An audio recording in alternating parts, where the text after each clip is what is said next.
औज़ुबिल्लाहिस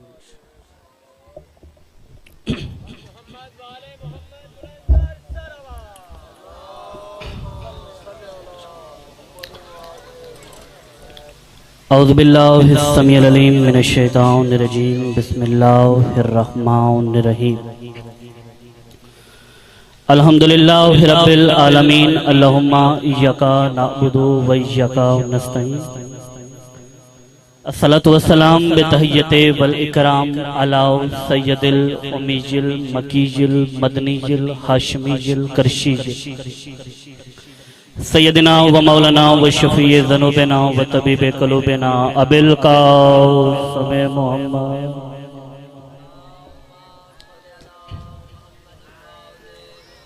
व अहले बैतिही तय्यबीन ताहिरीन अल मासूमीन अल मुंतहबीन अल मुंतजबीन अल मुताहिरीन अल मासूमीन अल महदीजीन वलानतुल्लाहि अला कौमिज़ ज़ालिमीन अल काफ़िरीन अल मुनाफ़िकीन अल हासिदीन अल गासिबीन अल मुतकब्बरीन अम्मा बाद फ़क़द क़ाला हक़ सुब्हानहु तआला फ़ी मुहकमे किताबिहिल मजीद व फ़ुरक़ानिहिल हमीद व क़ौलुहुल हक़ बिस्मिल्लाहिर रहमानिर रहीम अलिफ लाम मीम ज़ालिकल किताबु ला रैब फ़ीह।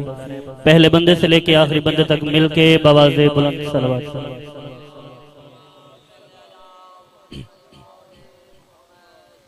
कोशिश करें अगर इससे बुलंद सलवात अगर पढ़ सकते हैं तो एक बुलंद सलवात पढ़ें।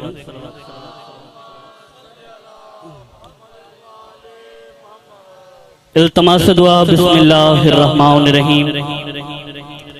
दुआ है कि परवरदिगार आलम हमारे हकीकी वारिस, हकीकी आयतुल्लाह, हकीकी मशीयतुल्लाह, हकीकी इरादतुल्लाह, हकीकी रहबर मुअज़्ज़म वलीउल असर इमाम के ज़हूर में मेरा अल्लाह ताजील फरमाए। मैंने पाकिस्तान के हर मेंबर से ये गुजारिश की है कि जब भी दुआओं के लिए हाथ उठाया करें तो ज़हूर इमाम की दुआ सबसे पहले मांगा करें ताकि अल्लाह को पता चले कि इस कौम की पहली ज़रूरत इमाम का ज़हूर है। मेरा अल्लाह हम गुनहगारों को मौला की ज़ियारत, नुसरत और शफाअत के काबिल बना। वक्त के मोहम्मद के ज़हूर के वक्त ऐसा किरदार अता फरमा जो मौला के सामने सर अदब की वजह से झुके, शर्म की वजह से झुके।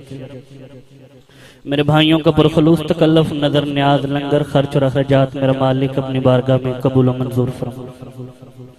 नाज़रीनों, हाज़रीनों, ज़ाकिरीन की ड्यूटियाँ मेरा मालिक अपनी बारगाह में कबूल और मंजूर फरमा। अज़ादरान, मातमियान, बानियान का चलाया मेरी पाक मुर्शदादी अपनी बारगाह में कबूल और मंजूर फरमाए।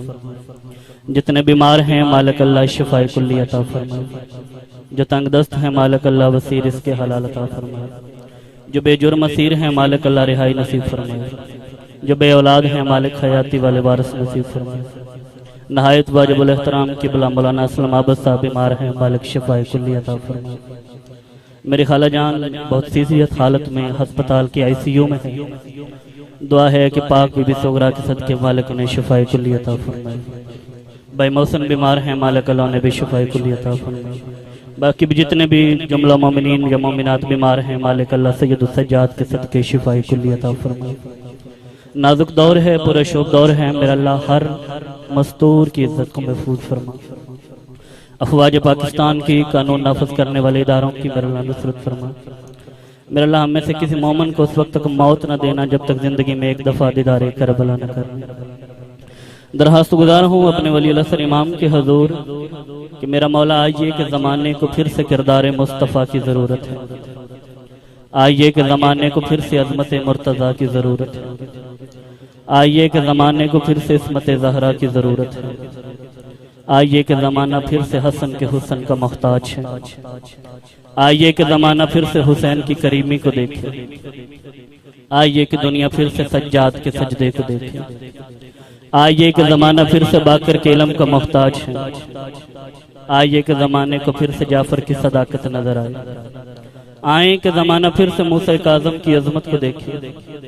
आए के ज़माना फिर से रज़ा में छुपी हुई अल्लाह की रज़ा देखे। आइए के ज़माने को तकी के तकवे की ज़रूरत है। आइए के ज़माने को नकी की नफासत की ज़रूरत है। आइए के ज़माने को अस्करी की खैबत की ज़रूरत है।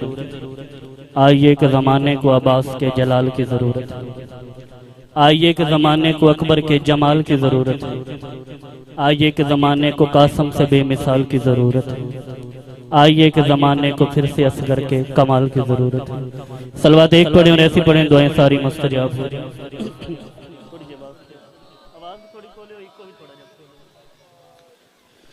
आपके और मेरे 8वें मौला फरमाते हैं कि हमारा वो शिया जो अपने गुनाहों का कफारा नहीं अदा कर सकता, उसे चाहिए कि हमारी जात के ऊपर कसरत से दरूद पढ़ा करे।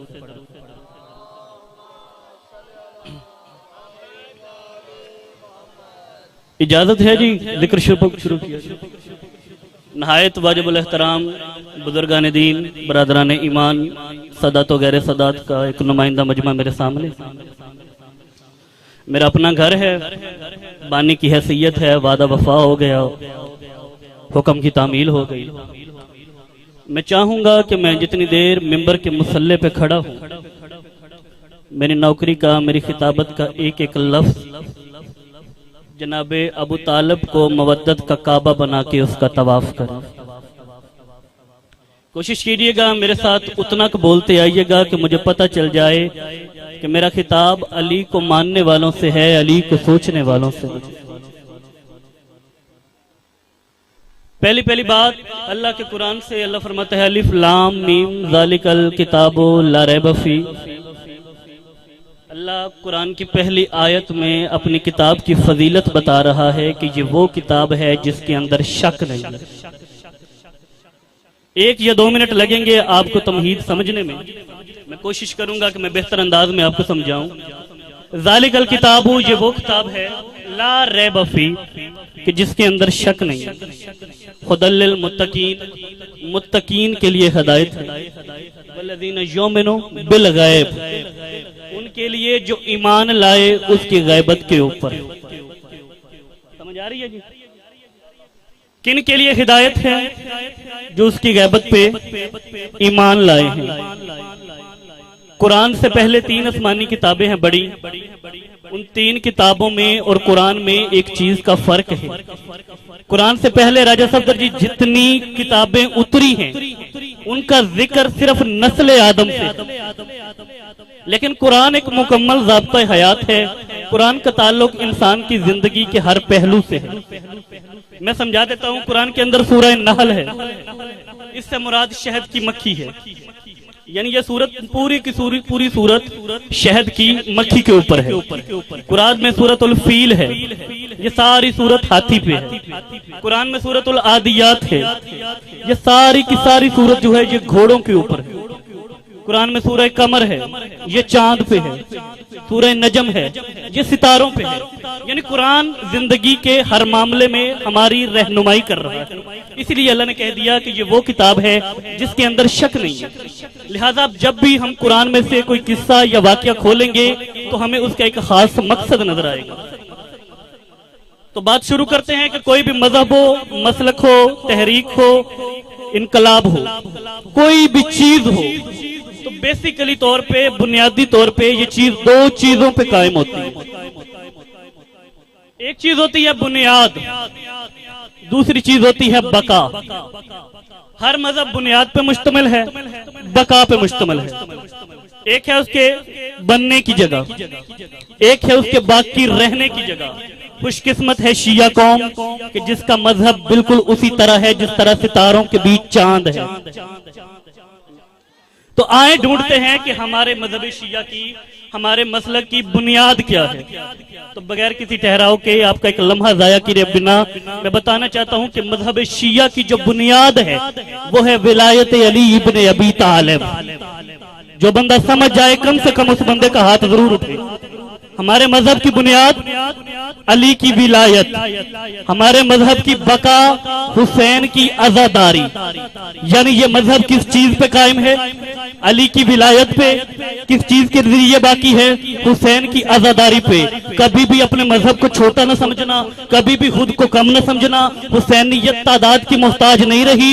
हुसैन का जिक्र मिटाने के लिए लोगों ने अपने तख्त गंवा दिए, लोगों ने अपनी बादशाहियां दे दी, लोगों के तख्ते उलट गए, लोगों के खजाने खाली हो गए। लेकिन हुआ क्या? जिक्र अली का आज भी बाकी है, जिक्र अली के बेटे का आज भी बाकी है। दुनिया ने चाहा अली मिट जाए लेकिन अली ना मिटा। लोगों ने चाहा आजादारी खत्म हो जाए, लेकिन आजादारी नहीं खत्म हुई। बादशाहियां खत्म हुई, आजादारी बाकी। शाखियां खत्म हुई, जिक्र हुसैन का बाकी। तख्त उलट गए, जिक्र अली का बाकी। जमाने ने जब देखा था शीयत एक मुट्ठी भर थी, ये तब भी खत्म न कर पाई। आज जमाने में देखिए, आज जाके हुसैन की मेहमान नवाजी देखिए, आज करोड़ों बंदा हुसैन का मोहताज है। हर चीज उलट गई, हुसैन बाकी। बादशाह मर गए, हुसैन बाकी। किताबें पलट गई, हुसैन बाकी। रावी मर गए, हुसैन बाकी। मुसन्नफ मिट गए, हुसैन बाकी। जमाना परेशान है कि हम जिस शीयत को मिटाना चाहते थे वो शीयत आज भी कायम है, उस शीयत की बुनियाद कायम है, उस शीयत की बका कायम है। आखिर वजह क्या है?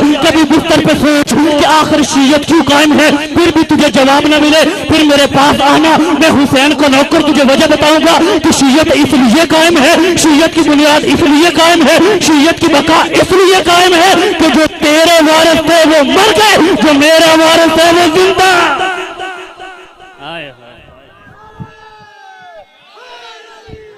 नहीं नहीं नहीं, नारे नारे का मजा नहीं आया शहजाद भाई।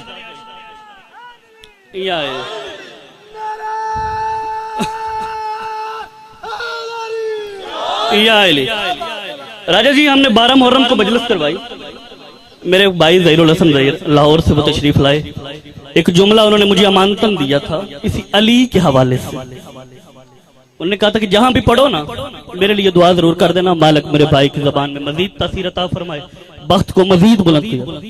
वो फरमाते हैं कि जब भी अली का नाम लिया करो ना, चेहरा खुश हो, हाथ खुले हुए हो, छाती चौड़ी हो, फख्र से हाथ बुलंद। मैंने पूछा ज़हीर भाई वो क्यों? वो कहते हैं एक मजमे में एक नाम के 2 लोग होते, मैं वजाहत हूँ, मुमकिन है जहाँ पे कोई और वजाहत, वहां बाहर से एक बंदा आए, वो आके कहे वजाहत, मैं भी पलट के देखूंगा, वो भी पलट के देखेगा। तो उसने कहा कि तुम जब कहते हो ना या अली, एक अली नजफ में रहता है, एक अली अर्श पे रहता है, फिर जब तुम दोनों हाथ बुलंद करके कहते हो ना या अली, तो नजफ से अली देखता है, अर्श पे जली देखता है, फिर हाथ मिलके बस इतनी सी देर थी, इतनी देर में मैंने आप हजरात को अपने साथ शामिल करना था। अब मेरे ख्याल से तबीयत बेदार हो गई, तो मैंने अर्ज किया है कि कुरान का कोई भी वाकया है तो वो हिदायत के लिए है। कुरान मुकम्मल हिदायत का सरचश्मा है। कुरान खोलें, सूरह नहल में पढ़ें, अल्लाह ने फरमाया कि एक चींटी अपनी साथी चींटियों से कह रही है अपनी बिलों के अंदर घुस जाओ। कुरान पढ़ रहा हूं मैं। अपनी बिलों के अंदर घुस जाओ, और क्यों घुस जाओ? लश्कर सुलेमान आ रहा है। अपनी बिलों के अंदर घुस जाओ, अपनी बिलों के अंदर घुसने से तुम मारे जाने से बच जाओगी, कत्ल होने से बच जाओगी, कुचले जाने से बच जाओगी, फना होने से बच जाओगी। एक चींटी ने अपनी साथी चींटियों को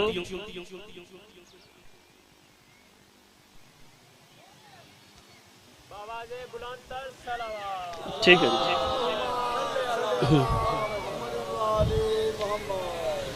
यानी वो चींटी अपनी साथी चींटियों से कह रही है कि अगर तुम अपनी बिलों में घुस जाओगी तो तुम हलाक होने से बच जाओगी, मारे जाने से बच जाओगी, कुचले जाने से बच जाओगी, फना होने से बच जाओगी। अब बड़े सारी जिंदगी राजा जी आपने मजाल से सुनी है, मुझे कहीं पे कोई बंदा ले जाए या कोई मेरे पास ले आए जो मुझे बताए कि चींटी ने किसी को बाजू से पकड़ा हो, किसी पे जबरदस्ती बरती हो, किसी को उसने मजबूर किया हो, सिर्फ अपनी कौम के अंदर उसने सिर्फ ये ऐलान किया है कि अगर तुम मेरी बात मान लोगे तो हलाकत से बच जाओगे, मरने से बच जाओगे, हलाक होने से बच जाओगे। आए आलम तहय्युल में उस बारगाह खुदा में एक सजदा करके उस खुदा से सवाल करते हैं कि तूने अपनी इबादतों में नमाज को सबसे ज्यादा जरूरी समझा है, नमाज को सबसे ज्यादा जरूरी करार दिया है, लेकिन मेरे अल्लाह कुरान की 114 सूरतों में तूने किसी जगह पे न ये बताया है कि सुबह की कितनी रकात है, न ये बताया है ज़ोहरैन की कितनी रकात है, न तूने ये बताया है कि मगरिबैन की कितनी रकात है, न तूने वुजू का तरीका बताया, न तूने नमाज का तरीका बताया। आखिर तुझे क्या मजबूरी पेश आई, आखिर क्या राज था, आखिर क्या मसलहत थी कि तूने एक चींटी की बात इतनी पसंद की, तूने फौरन जिब्रील को हुक्म दिया, अभी के अभी जा चूंटी की गुफ्तगू को महफूज करके उसे कुरान का हिस्सा बना ले, ताकि कयामत तक ये चूंटी का जिक्र जिंदा रहे, कयामत तक इस चूंटी को जिंदगी मिल जाए, कयामत तक जब भी कोई कारी कुरान पढ़े उस कुरान में इस चूंटी का वाकया जरूर पढ़े। इसकी वजह क्या है? आलम तहय्युल में खुदा का एक ही जवाब नजर आएगा। मैं राहबर की निशानी बता रहा हूँ, पेशवा की निशानी बता रहा हूँ, मैं रहनुमा की निशानी बता रहा हूँ, मैं तुम्हें यह दर्द दे रहा हूँ कि रहनुमा वो होता है, रहबर वो होता है जो किसी को हलाक होने से बचाए, जो किसी को हलाक होने से बचाए, जो किसी को हलाक होने से बचाए। मेरा अल्लाह एक चूंटी ने अपनी साथियों को बचाया, तूने उसे इतनी इज्जत दी, तूने कुरान का हिस्सा बना लिया, और जिस अबू तालिब ने अपने बेटे सुला के तेरे मोहम्मद को बचाया उसे जमाना काफिर। हाय हाय हाय हाय हाय, जिंदाबाद। जो चूंटी अल्लाह की मखलूक को बचा रही है, अल्लाह के नजदीक उसकी इतनी इज्जत है कि वो कुरान का हिस्सा है, और जो अपने बेटे बिस्तर पर सुला के उसका महबूब बचा रहा है, अल्लाह जाने उसकी शान क्या होगी। यहीं पे अल्लाह ने कुरान में अगली सूरतुल बलद की 3 आयत पेश की। अल्लाह ने फरमाया ला उक़सिमु बिहाज़ल बलद, मुझे कसम है शहर की। हमने उलमा से पूछा कि अल्लाह किस शहर की कसम उठा रहे, उन्होंने कहा जी अल्लाह खा रहे हैं शहर मक्का की कसम। तो कसम अल्लाह वहां पे खाता है जहां मंजिल कमाल हो, कमाल की मंजिल पे जाके अल्लाह कसम खाता है। लेकिन मक्का में तो हर बुराई मौजूद थी। मक्का में कुफर, शिरक, निफाक, मुनाफकत, बुत परस्ती, बेटियां जिंदा दफन होती थी, गुलशन हस्ती उजड़ा हुआ था, अंदली खामोश थी, रवशे वीरान थी, धरती बेनूर हो चुकी थी, अंबिया की तालीम तहजीब के निशानात मिट चुके थे। इंसान ने एक की बजाय कई खुदा बना रखे थे, कहीं इंसान का खुदा इंसान तो कहीं पत्थर से तराशे हुए बुतों की पूजा की जाती थी, इंसानियत सिसक रही थी। एक आलमगीर जुल्मत ने पूरी कायनात को अपनी लपेट में ले रखा था। मेरा अल्लाह ऐसी हालत में तू कसम खा रहे, क्यों कसम खा रहे? अल्लाह ने कहा मैं इस हालत की वजह से कसम नहीं खा रहा। पूरी आयत पढ़, ला उक़सिमु बिहाज़ल बलद, मुझे कसम है शहर मक्का की। और क्यों कसम है? व अंता हिल्लुन बिहाज़ल बलद, क्योंकि इस शहर में मेरा मोहम्मद आया, इस शहर में मेरा मोहम्मद आया, इस शहर में मेरा मोहम्मद आया। तो जिस शहर में अल्लाह का मोहम्मद आ जाए वो शहर लायक कसम होता है। तो जिस गोद में अल्लाह का आए हाय, जिस गोद में अल्लाह का मोहम्मद आया, यार उस गोद का मकाम क्या होगा। आइए इसी जगह पे पढ़ते हैं। अल्लाह ने सुलेमान को पहले मासूम बनाया, फिर बादशाह बनाया। मासूम है, बादशाह है, साहब नबूवत है, साहब हुकूमत है, साहब उम्मत है। अल्लाह ने सबसे बड़ी शाही सुलेमान को दी। जन्नात पे शाही, चरिंद परिंद दरिंद हर चीज पे शाही। अपनी शाही में जब निकलते थे ना सुलेमान, एक बड़ा पुरनूर मंजर होता था। सुलेमान निकलते, कुल जहान के परिंदे इकट्ठे होके सरकार के ऊपर आके साया कर देते, अपने परों को फैलाते। अल्लाह के नबी घर से सफर के लिए निकलता, लाखों करोड़ों परिंदे इकट्ठे होके वहां पे आते, सुलेमान के ऊपर साया करते ताकि धूप से सुलेमान का चेहरा मुतासर ना हो। एक दिन सरकार खड़े हैं, सफर की तैयारी कर रहे हैं, लेकिन देखे एक छोटा सा परिंदा खुद अपनी जगह से गायब हुआ। खुद का गायब होना था। सुलेमान को गुस्सा आया। गौर फरमा रहे हैं मोहतरम, अब मुझे आपका उठा हुआ हाथ भी चाहिए, मुझे आपकी ताईद भी चाहिए, मुझे आपकी दुआ भी चाहिए और मुझे आपकी दाद भी चाहिए। सुलेमान ने देखा खुद गायब। सुलेमान गुस्से में आ गया। गुस्से में आकर सुलेमान ने पूछा मेरा खुद कहाँ है? सबने देखा खुद नहीं मिला। 6 इंच का परिंदा है खुद। इसके माथे के ऊपर एक छोटा सा ताज होता है, ये बच्चों ने शायद ना देखा हो। मेरा खुद कहाँ है? सुलेमान इब्ने दाऊद कह रहे हैं मेरा खुद कहाँ है? उन्होंने कहा सरकार नहीं मिल रहा। कहा आने दो वापस। सरकार वापस आएगा, क्या करेगा? फरमाया ओ अज़्ज़िबु अज़ाबन शदीद, मैं उसे शदीद अजाब दूंगा या मैं उसे ज़बह कर दूंगा। मैंने बचपन से मैं गांव में रहा हूं, गांव में पला हूं, मैंने देखा है कि लोग कबूतर पालते हैं घरों में, शिकारी हजरात उन्हें दाना भी डालते हैं, उनकी खुराक का भी ख्याल रखते हैं।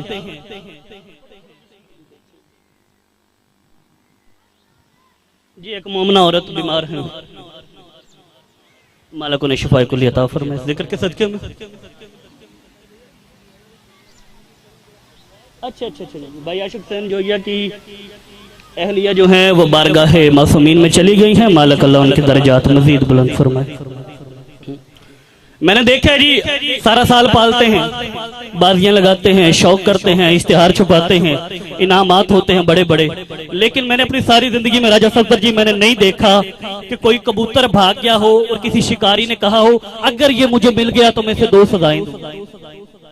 कभी जिंदगी में ऐसा नहीं हुआ कि किसी शिकारी का कबूतर भाग जाए और वो उसे 2 सजाएं दे। लेकिन मैंने पहले अर्ज की, एक तो मासूम, ऊपर से बादशाह, फिर नबी, और वो क्या कह रहा है कि मेरा खुद वापस आएगा, मैं खुद को अजाब शदीद दूंगा या मैं खुद को जिबा कर दूंगा।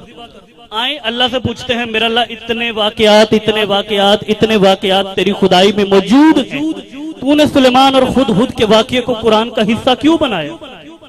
आवाज़ परवरदिगार आई, सुलेमान का गुस्सा तेरी समझ में नहीं आ रहा, मेरी समझ में तो आ रहा है। मैंने कहा या अल्लाह मुझे समझा दे, आखिर सुलेमान उस पर इतना गुस्सा क्यों कर रहा है? एक छोटा सा परिंदा है, गलती से अपनी जगह छोड़ गया, गलती हो गई उसे, वो बेचारा 6 इंच का परिंदा है। सुलेमान तेरा नबी है, उसकी जगह पे किसी और परिंदे को भेज दे, सुलेमान के ऊपर साया कर दे, सुलेमान का रुखसार दूध से मुतासर होने से बच जाए। लेकिन क्यों उस बेचारे को 2 सजाएं दे रही? अल्लाह ने कहा सुलेमान उस परिंदे पे गुस्सा नहीं हो रहा, बल्कि उसके लिए सजा तजवीज करके जमाने को सुलेमान जी बता रहा है कि जो नबी को छोड़ के भाग जाए कम से कम 2 सजाएं बनाए। आए हाय हाय हाय, जो नबी को छोड़ के भागे कम से कम 2 सजाओं का हकदार है। अब कुरान आगे क्या कहता है? फमा कसा गैरुन बाईद, अभी कुछ देर गुजरी थी, कुछ देर बाद ये खुद वापस आ गया। अच्छा, जब वापस आया है तो डरा नहीं, इतने बड़े बादशाह के सामने आने से बिल्कुल भी घबराया नहीं, घबरा के वापस आया। साथियों ने पूछा, ओए किधर गया था? हुदूद ने कहा तुमसे मतलब, जिस बंदे ने लुत्फ लेना है वो तो मेरी तरफ देखे ना। साथी परिंदों ने पूछा किधर गया था? हुदूद ने कहा तुमसे मतलब। उन्होंने कहा सुलेमान तुम पे गुस्सा हो रहा है, उसका सामना कैसे करेगा? पैर खोल के कहता है ऐसे सामना करूंगा, ये मेरा इशारा ध्यान में रखना, इसी इशारे पे मैंने नतीजा देना है। अब ये बड़े अंदाज के साथ, बड़ी नफासत के साथ उड़ता सलमान के सामने पूछा। किताबें बताती हैं कि सलमान की आंखों में मौजूद लाल डोरों को खुद ने देखा। खुद ने सलमान के कहर आलूद चेहरे को, गजबनाक चेहरे को देखा। उसे देख के फौरन खड़ा हुआ। सलमान का पहला जुमला, सलमान का किधर गया था? खुद का देख सलमान, मुझसे नबी बन के बात कर, बादशाह बन के नहीं। मुझसे बात कर नबी बन के, बादशाह बन के मुझसे बात न करना। सुलेमान ने कहा ठीक है, मैं तो गरूर करूं, मेरा तो बनता है, मुझे अल्लाह ने शाही वो दी है जो आज तक किसी को नहीं दी। साहब उम्मत हो, साहब नबूवत हो, साहब हुकूमत हो, जन्नात पे मेरी बादशाही, मैं गरूर करूं तो बनता है। तेरे पास किस बात का गरूर है? उस वक्त खुद का जुमले ना हो, मुझे इस गाँव के चौक में फांसी दे देना, मेरा लहू माफ है। खुद ने कहा सुलेमान इस वक्त मैं वो फजीलत रखता हूं जो तेरे पास नहीं, मैं वो फजीलत रखता हूं राजा साहब जो तेरे पास भी नहीं है। अब यहां पे नहीं रुका और कहा मैं वो जानता हूं जो तू भी नहीं जानता। जिंदगी में मैंने किसी बंदे को ये कहते सुना हो कि मैंने अली से कोई सवाल पूछा हो और अली खामोश हो गए। जिंदगी मेरी पूरी गुजर गई, किसी किताब में, किसी रिवायत में या आयत में मुझे मिल जाए। इसने कहा तू मुझसे कैसी फजीलत रखता है? मैंने अर्ज की थी कि खुद ने कहा था मैं ऐसे सामना करूंगा सुलेमान का। जब सुलेमान ने कहा ना क्या फजीलत रखता है कि तुम मुझ जैसे बादशाह के सामने गरूर, फख्र और तकब्बुर कर रहे, यूं अपने पैरों को खोला। खुद ने देख के कहते सुलेमान गौर से मेरे पैरों के नीचे देख, मेरे पैरों के नीचे फरियानी जबान में या अली बदद लिखा हुआ है। तू जो फजीलत में मेरी बरादरी करता है क्या तेरी जुबान में लिखा हुआ है? मेरे तो लिखा हुआ है, क्या तेरे लिखा हुआ है? रिवायत बताती है सुलेमान खामोश हो गए। हुदूद ने क्या कहा? मैं वो जानता हूं जो तू नहीं जानता, जिसका इल्म तेरे इहाते में भी नहीं। इल्म की 3 किस्में राजा जी। ये मेज है, ये हर बंदे को मालूम है, हर बंदे को मालूम है। ये मिंबर है, ये किसी किसी को मालूम है। लेकिन ये लकड़ी किस चीज की है, ये मिंबर कहाँ पे बना, इस पे कितनी लकड़ी लगी, किस मिस्त्री ने बनाया, कितनी कीमत में बना, किस चीज पे आया, किसने खरीदा, किसने बेचा। जब इन सारी चीजों का इल्म आपके पास आ जाए उसे इहाता कहते हैं। खुद ने कहा मैं वो जानता हूं जो तू नहीं जानता। सुलेमान खामोश हो गया। ये फर्क है तुम्हारे सुलेमान में और हमारे अली में। तुम्हारा सुलेमान खुद के सामने खामोश हो गया। मेरा अली काफिरों से कहता रहा सलूनी सलूनी, जो पूछना है मुझसे पूछो।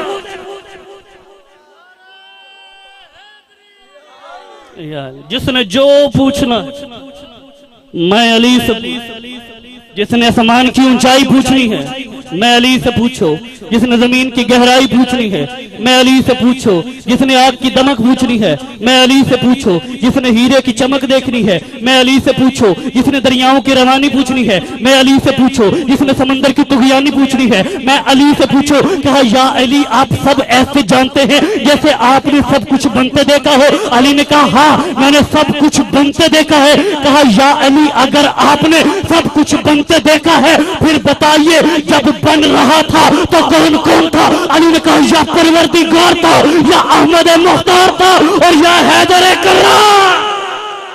हाय हाय हाय,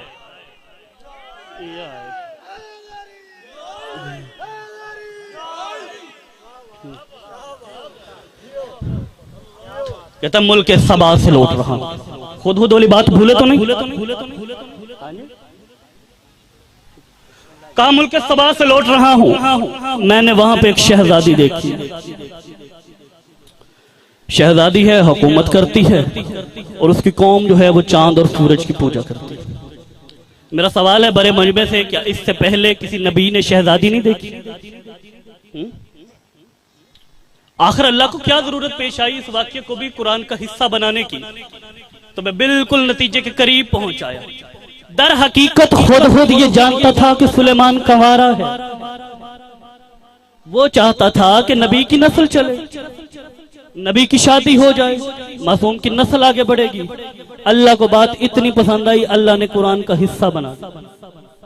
अल्लाह ने कहा ले खुद मैं तुम्हें कयामत तक के लिए जिंदा करने लगा। तेरा जिक्र कुरान पाक में कयामत तक रहेगा। किया क्या उसने? सिर्फ और सिर्फ वसीला बन रहा है, सिर्फ और सिर्फ वसीला बन रहा है। वसीला किस चीज में बन रहा है? मासूम की नस्ल चले, मासूम की नस्ल चले। सुलेमान है खुदा की हुज्जत, लेकिन हुज्जत तमाम नहीं हो रही। सुलेमान है छोटी हुज्जत, मोहम्मद है बड़ी हुज्जत। सुलेमान है छोटा नबी, मोहम्मद है बड़ा नबी। तो जो छोटे नबी के नस्ल चलाने में थोड़ी सी मदद करे वो कुरान का हिस्सा, और जो मोहम्मद का निकाह पढ़ाए। आए हाय,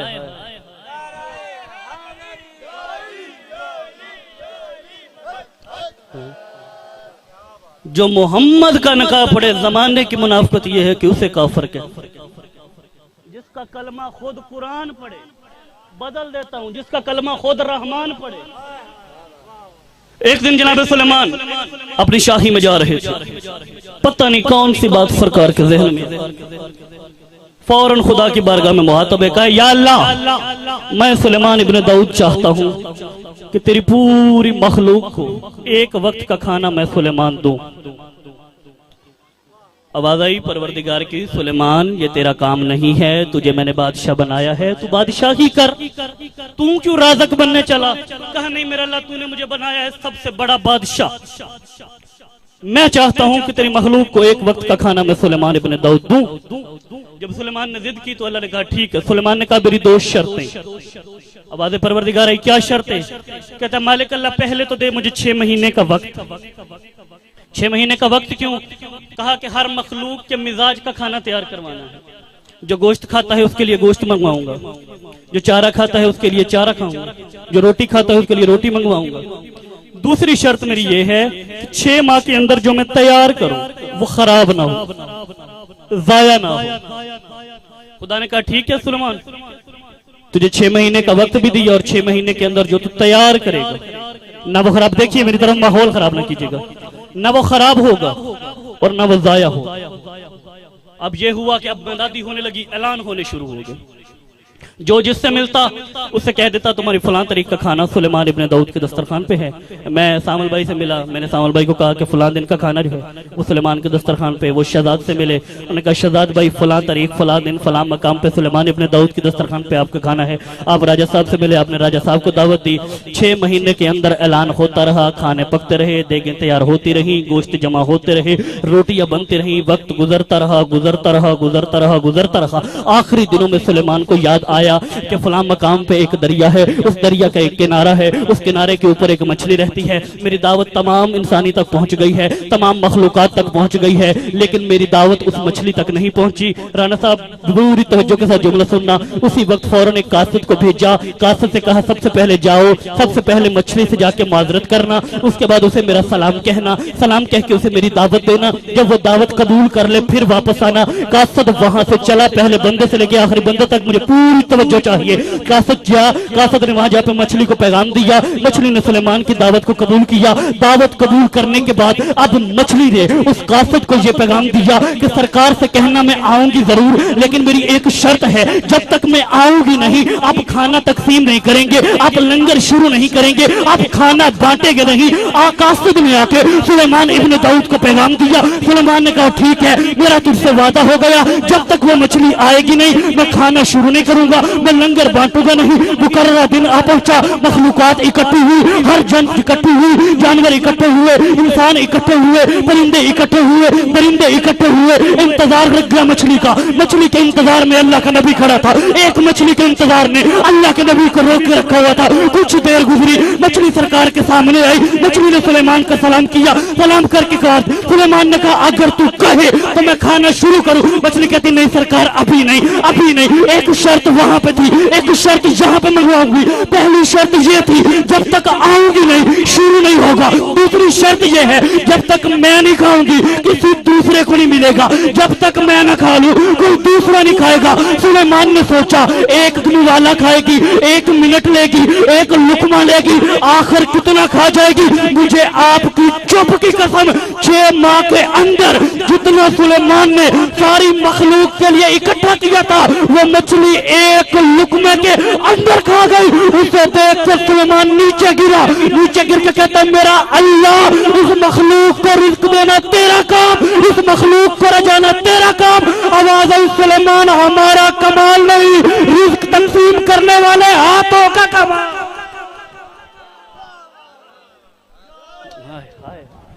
जिंदाबाद। ये हमारा कमाल नहीं है, ये रिस्क तकसीम करने वाले हाथों का कमाल है। मैंने पहले अर्ज की थी कि मैं जितनी देर मिंबर पे खड़ा रहूंगा मेरा एक एक लफ्ज जनाबे अबू तालिब को मवद्दत का काबा बना के उसका तवाफ करे। तो अब का जुमला आ गया अता का। अब जुमला मेहनत करनी, मेहनत होती तो जोर लगाता, लेकिन अब जुमला है अता का। अब मैंने लेनी है आपसे दुआ। तो सारी कायनात को रिस्क तकसीम करने वाला हाथ शाम को आके जिससे अपने लिए रिस्क मांगे उसे अबू तालिब कहते हैं। आप सलामत रहें जी, आप सलामत रहें। जिनके सदके सारी कायनात पलती है, जो उनको पाले उसे अबू तालिब कहते हैं। अली बादशाह काबे के अंदर आए, रिसालत माब ने अली बादशाह को हाथों पे लिया। अब इंसानी फितरत है कि बच्चा अगर ननियाल के घर में पैदा हो तो मामे पे होता है, अगर अपने अबाई घर में पैदा हो तो फिर दादकों पे होता है। लेकिन बच्चा पैदा हुआ था अल्लाह के घर में। लोगों ने पूछा बच्चा किस पे गया है, जनाब मुस्तफा खामोश। फिर पूछा, चूंकि ये बातें बच्चों को याद है, लेकिन मैंने सिर्फ एक जुमले के लिए मेहनत कर रहा हूँ, जुमला आखिरी, उसके बाद जिक्र मसाइब और याद ली जाएगी, राजी रखिएगा। बच्चा किस पे गया है, जनाब मुस्तफा खामोश। फनज़्ज़ल जिब्रील अलल अर्ज़, फौरन जिब्रील जमीन पे। कहा मोहम्मद क्यों खामोश हो? कहा लोग पूछते हैं किस पे गया है, फरमाया कह दे मुझ पे गया है। इसकी आंखें ऐनुल्लाह, चेहरा वजहुल्लाह, दस्ते यदुल्लाह, नफ्सुल्लाह, ऐनुल्लाह, इज़्नुल्लाह। मैंने सिर्फ एक लफ्ज के लिए मेहनत की कि अली की आंखें हैं ऐनुल्लाह, अली की आंखें हैं ऐनुल्लाह, अली की आंखें हैं ऐनुल्लाह, यानी ऐनुल्लाह का मतलब है अल्लाह की आंखें, अल्लाह की आंखें, अल्लाह की आंखें। बंदा उठ के चला जाए उसकी मर्जी, कानों में उंगली दे दे उसकी मर्जी, खामोश हो जाए उसकी मर्जी। बात आ गई अकीदे की, जिसे सारी जिंदगी 1400 साल से सुनते आ रहे हो, जिन आंखों को अल्लाह अपनी आंखें कहता है, मैंने सारी जिंदगी वो आंखें अली के एहतराम में झुकते रहे। आप सलामत रहे। अगर मैं जो जुमले मेहनत के होते हैं वो भी नजर आते हैं, जो अता के होते हैं वो बोल के बताते हैं, वो जुमले पूरी कहानी करबला की, पूरी कहानी अगर करबला की पढ़नी है ना तो एक जुमले में बंद। कायनात से प्यारा था सैयदों को अकबर,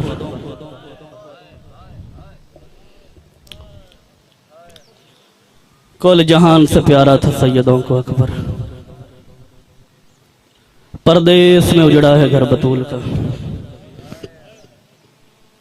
मेरी आदत ही नहीं कि मैं फजाइल में किसी के सामने हाथ बांधूं, लेकिन मैंने कर दी मुसीबत शुरू। ये मेरे जुड़े हुए हाथ हैं, किसी बंदे को मैंने तंग नहीं किया। जितनी देर मैं हुसैन का यूसुफ पढ़ूं, कम से कम कोई मातमी ऐसा ना हो जिसका हाथ सीने पे ना हो। 7 विदे हैं इस बादशाह की, 7 बार ये बादशाह विदा हुआ है। मैं हूं गैर सैयद, मैं हूं कनीज का बेटा, मैं उम्मती हूं, मैं अपनी औकात से वाकिफ हूं। मुझ में नहीं हिम्मत कि मैं सारे विदे पढ़ूं। हाँ, एक विदा जरूर पढ़ूंगा कि जब बीबी ज़ैनब आलिया के खैमे में आए तो अकबर रोता हुआ खैमे के अंदर दाखिल हुआ। अकबर को रोता देख के बड़ा रोई अली की बेटी। बीबी रो के कहती, अकबर मैंने 7 पर्दों में तुझे रोने के लिए नहीं पाला था। अकबर क्यों आया है? कहा मां मरने की इजाजत लेने आयो। मैं बिल्कुल समझा के पढ़ूंगा, कोई मैंने जल्दी नहीं करनी, कोई मैंने आपका इम्तिहान नहीं लेना, ना मैंने आपसे कहना है कि कोई उठ के मातम करे, या मैं ये कहूंगा कि कोई चीख चीख के रोए। मेरा मानना यह है कि जो बंदा हुसैन के अकबर को नहीं ना रो सकता, वो बंदा किसी को नहीं रो सकता। बड़े आराम से पढ़ना चाहूंगा। जब कहा ना मैं मरने की इजाजत लेने आया हूं, एक ही जुमला निकला बीबी की आवाज से, अकबर तू बचता नहीं किसी तरह। अकबर मैंने कोई तुझे मरने के लिए पाला? अकबर तुझ जैसे बेटे मरने के लिए भेजे जाते।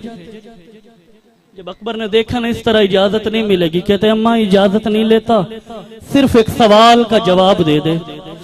बीबी ने कहा अकबर पूछ। क्या पूछता है?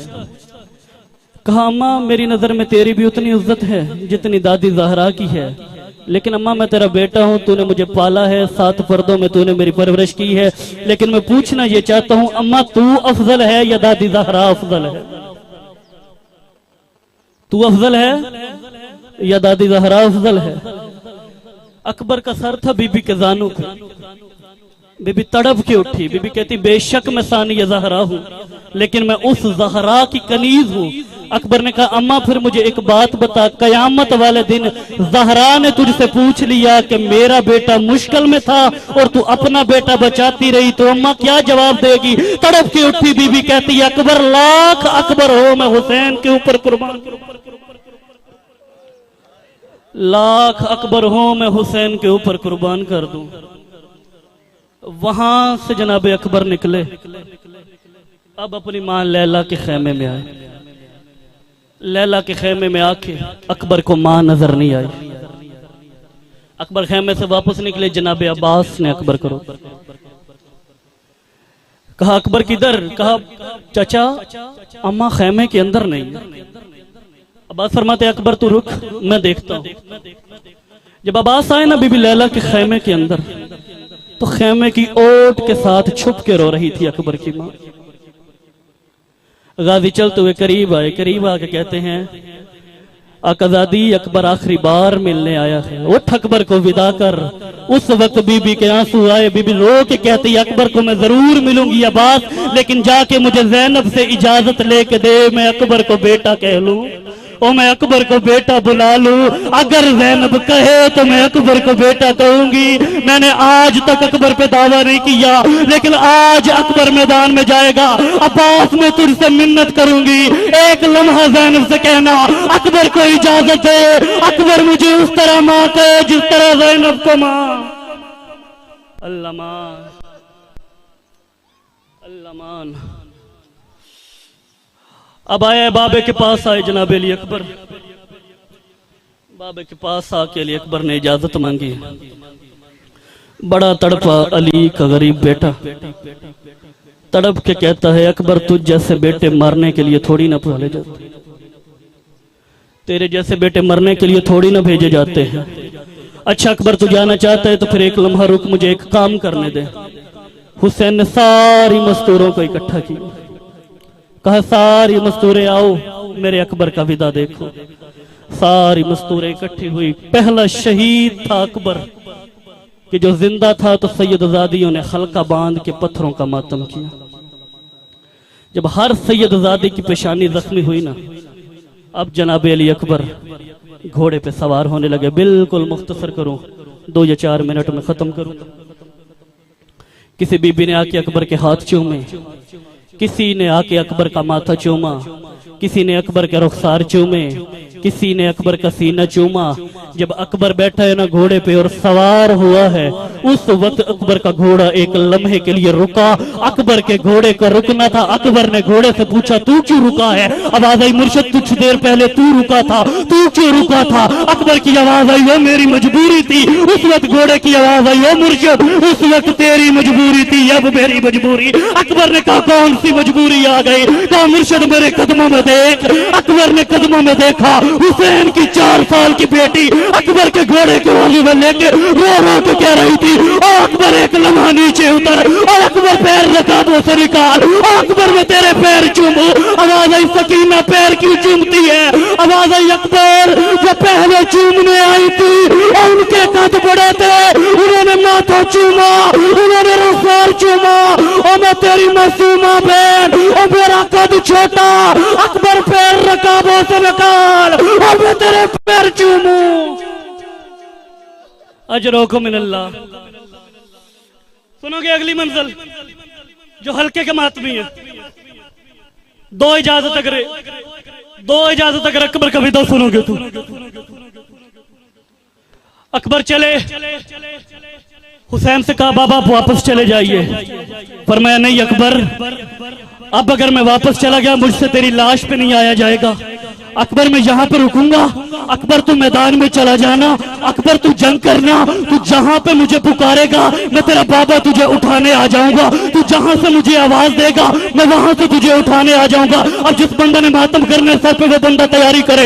इधर से अकबर का घोड़ा चला, उधर से हुसैन चले। अकबर का घोड़ा तेज हुआ, उधर से हुसैन तेज हुए, उधर से अकबर का घोड़ा भागा, उधर से हुसैन भागे, उधर से हुसैन का रुखसार करबला के सहरा पे लगा। आपने एक काले बुरके वाली बीबी पहलू से हाथ उठा, अकबर के घोड़े के सामने हाथ जोड़े, रो रो के कहती है अकबर एक लम्हा रुक जा, अकबर पीछे देख, और ये ना हो और तेरे गिरने से पहले मेरा हुसैन गिर जाए, और तेरे मरने से पहले और मेरा हुसैन मर जाए।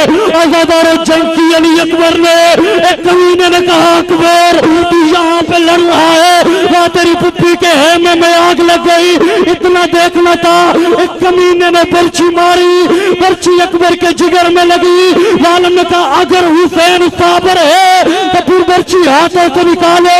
हुसैन दौड़ते हुए अकबर की लाश पे आए। हुसैन ने पहली कोशिश की, बर्छी नहीं निकली, दूसरी कोशिश की, बर्छी नहीं निकली, तीसरी कोशिश पे जब बर्छी नहीं आई अकबर की आवाज आई बाबा बर्छी नहीं निकलेगी, मेरी मिन्नत मान, मुझे ऊंची जगह पे लिटा, अपना जानू मेरे सीने पे रख। दोनों हाथों से जोर लगा, हुसैन ने अल्लाह अकबर पढ़ के जोर लगाया, आजादारों बर्छी नहीं आई।